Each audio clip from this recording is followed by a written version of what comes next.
Bien, Escuchamos perfecto. bueno, es una alegría y es un privilegio para mí compartir con ustedes este tiempo. Eh, es difícil acercarse y compartir algo del Señor con hermanos que son conocedores de la Escritura, como son ustedes. Me consta por la relación que tenemos con Fernando y con algunos de ustedes que en algún tiempo atrás nos hemos conocido, como con Luis Cesari. Quizás él no me recuerda, pero yo sí lo recuerdo a él. En virtud de Luis Alfredo Díaz nos hemos cruzado unas cuantas veces. Eh, y, pero me hace muy feliz el poder estar con ustedes queriendo compartir algo del Señor. Bien, la palabra que quiero compartir está en Colosenses capítulo 1, desde el versículo 15 al 20. A ver si así lo ponemos.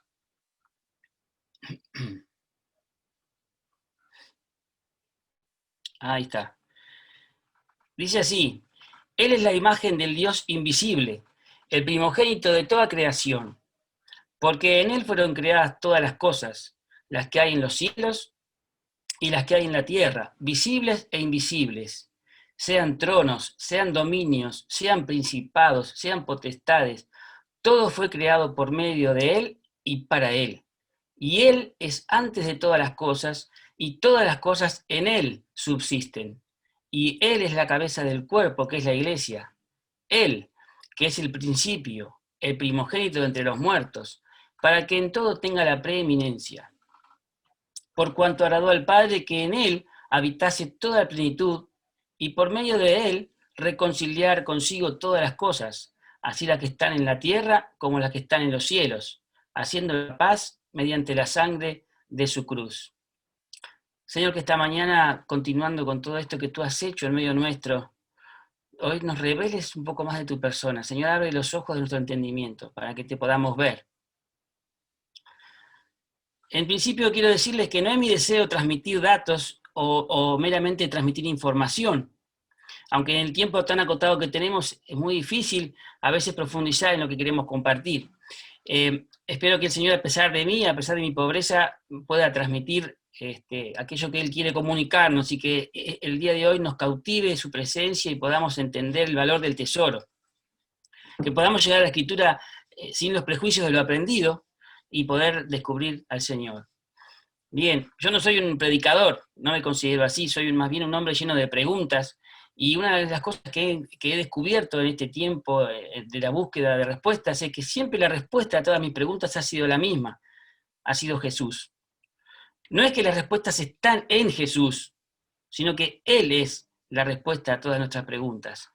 No se trata de encontrar alguna cosa o encontrar una respuesta. Ni siquiera se trata de acercarnos a la Escritura desde la intelectualidad teológica para encontrar una respuesta, sino que se trata más bien de ser encontrados por una persona. Se trata de ser encontrados por Jesús, ¿verdad? La Biblia nos dice que Jesús, que es el Verbo, se hizo carne. En Juan 1, 1 al 3, yo voy a mencionar varios versículos, espero que ustedes puedan, los que toman nota los pueden anotar si quieren, porque si espero que los busque cada uno se nos va a ir mucho el tiempo. Pero a mí me gusta recorrer la Escritura para poder hablar de la palabra. Juan, capítulo 1, versículo 1 al 3, dice: en el principio era el Verbo, y el Verbo era con Dios, y el Verbo era Dios.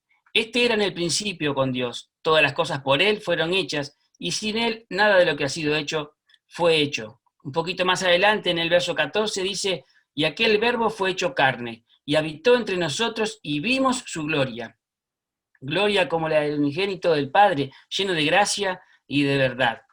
Esta palabra verbo, que muchas veces se ha traducido es la palabra logos, que muchas veces se ha traducido como palabra, aunque incluye esa definición, la palabra verbo, no es completa. La definición completa y acabada de esta palabra logos quiere decir discurso completo, total y acabado. Es decir, Jesús es todo el discurso de Dios, todo el pensamiento de Dios, todo lo que Dios quería comunicar al hombre se llama Jesús. Por eso el autor de los Hebreos, un poquito más adelante, él nos dice que Dios habló en otro tiempo a nuestros padres de muchas maneras, pero que hoy nos habla en hijo. El artículo él no está en el original. Él dice que nos habla en hijo. el Hijo de Dios, Jesús, es todo lo que Dios tiene para comunicarle al hombre. El mismo autor de Hebreos dice que Él es el resplandor de su gloria y la imagen misma de su sustancia. Él es el que sustenta todas las cosas con la palabra de su poder. Si yo les dijera a ustedes, por ejemplo, para tratar de comunicarles un pensamiento y les dijera que estoy pensando en un perro, tendría que agregar luego qué tipo de perro es, si tiene pelo corto, si tiene pelo largo, si tiene orejas cortas, si tiene orejas largas, si es de un color o de otro, y finalmente después de darle un montón de detalles y datos, ustedes estarían cerca de entender qué es lo que estoy pensando. Pero no así con Dios. Todo lo que Dios ha pensado, todo lo que Dios es, la esencia de su persona está resumida, está metida en la persona de Jesús. Dios no nos ha dado ninguna otra cosa fuera de su Hijo. Todo lo que Dios quiere darle al hombre está en Cristo. Por eso Jesús en un momento le dice a uno de sus discípulos, el que me ha visto a mí, ha visto al Padre. Y luego en el correr de todos los evangelios, Él se esfuerza y permanentemente nos dice, no es que yo les traje una cosa llamada vida, yo soy la vida. No es que yo les acerco, voy a hacer algo para resucitarlos, no, yo soy la resurrección. Yo soy el camino. No es que yo los acerco a un camino, no los voy a conducir por un camino, no, yo mismo soy el camino. Yo soy la puerta. Y no es que les voy a comunicar una verdad, yo soy la verdad.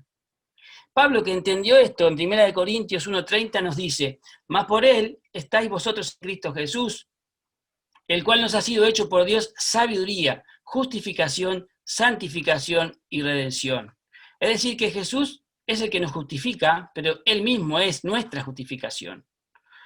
Jesús es el que nos redime, pero Él mismo es nuestra redención, la persona de Jesús. Dios no nos da ninguna cosa aparte de su Hijo, todo está incluido en Él. Y nosotros estamos en Cristo, de tal forma que Dios nos ha devuelto al diseño original del cual fuimos excluidos. Dios, dice Romanos que por cuanto todos pecaron, están destituidos, fueron echados fuera de la gloria de Dios, siendo justificados gratuitamente por su gracia, mediante la redención que es en Cristo Jesús. Es decir, que nosotros en un principio estábamos con Dios, el hombre estaba con Dios, dentro de la gloria de Dios, tenía comunión plena con Dios. Y no le faltaba absolutamente nada, porque estaba dentro del todo.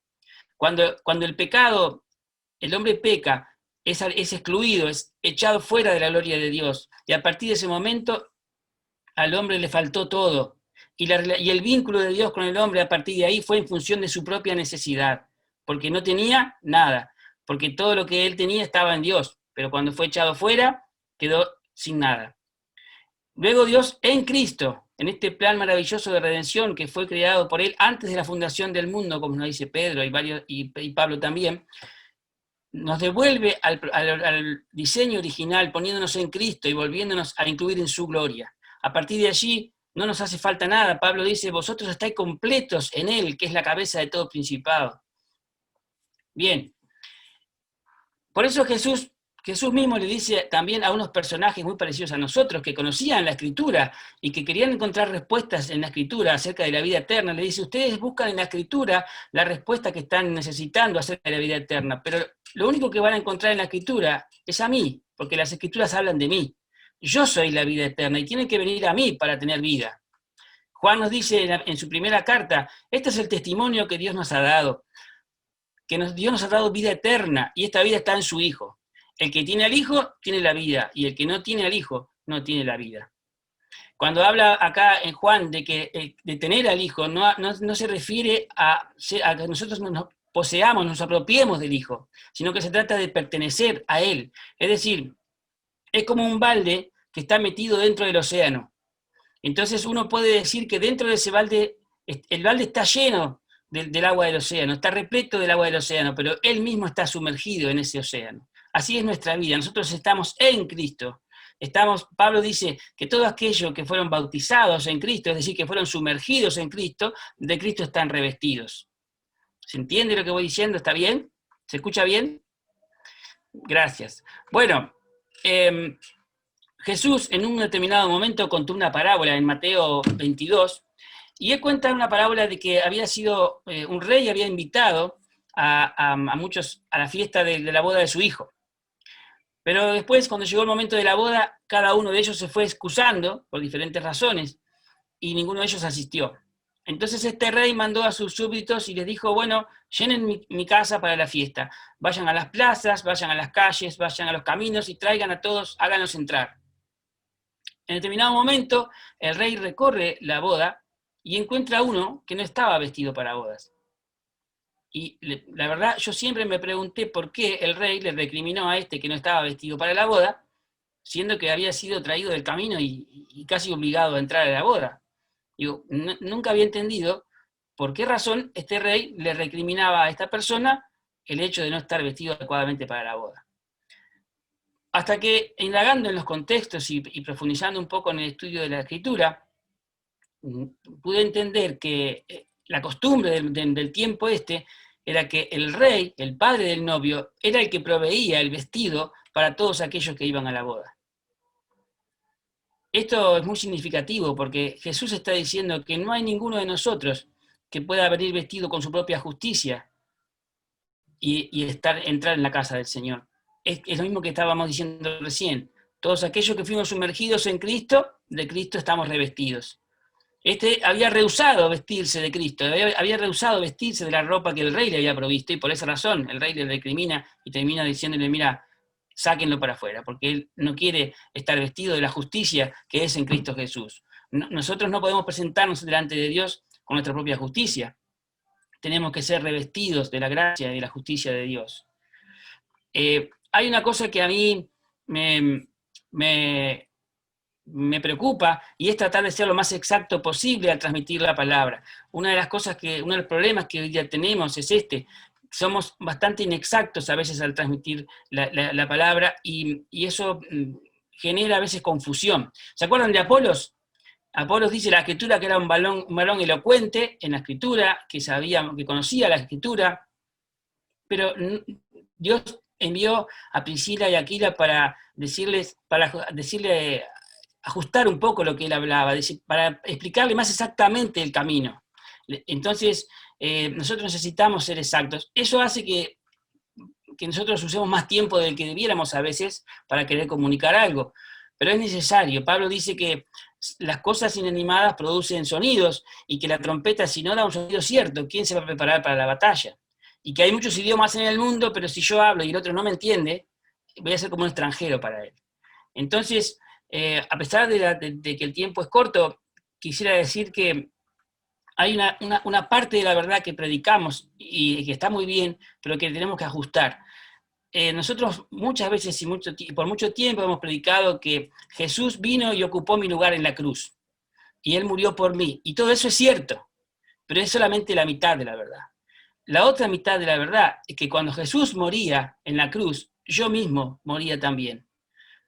Si yo predico solamente que Jesús murió por mí y ocupó mi lugar, y no puedo reconocer que en ese lugar, y no predico y no digo que en esa misma cruz y en ese mismo momento yo también morí, el evangelio que predico se asemeja mucho al evangelio, a la buena noticia que recibió Barrabás. Es decir, Barrabás era un condenado a muerte, y Jesús literalmente ocupó su lugar en la cruz. Cuando Jesús fue designado a morir en la cruz, fueron a contarle a Barrabás y le dijeron, mirá, no vas a tener que morir en la cruz, porque hay uno que va a morir por vos. Y Barrabás se quedó tan contento que se fue a su casa, marcó en el almanaque la fecha y empezó a dar testimonio a sus vecinos y a sus amigos, y todos los años celebraba y decía, ese día volví a nacer. Como uno cuando tiene un accidente muy grave y sale airoso y dice, bueno, ese día fue como volver a nacer. Pero Barrabás no volvió a nacer, solamente tuvo un reinicio. Y la vida cristiana, la vida nueva, no es un reinicio. No es un nuevo inicio, es un nuevo origen. Es una vida que tiene un origen en Cristo. Yo muero en la cruz juntamente con Cristo. Dice Pablo, somos sepultados juntamente con Él para muerte por el bautismo, a fin de que como Cristo resucitó de los muertos por la gloria del Padre, así también nosotros andemos en una vida nueva por esa misma gloria. Entonces, es muy importante que nosotros entendamos que en el mismo momento que Cristo murió, yo también morí. Nosotros estamos incluidos en su muerte. Porque la vida cristiana no se trata de la evolución de Adán. Dios no vino a hacer de mí una mejor persona. La vida cristiana es Cristo en mí. No se trata de que Adán evolucione, por medio de una enseñanza, por medio de una instrucción. No se trata de suprimir a Adán, tampoco se trata de reprimirlo, se trata de una sustitución. Jesús lo que hizo fue sustituir mi vida y poner su vida en la mía.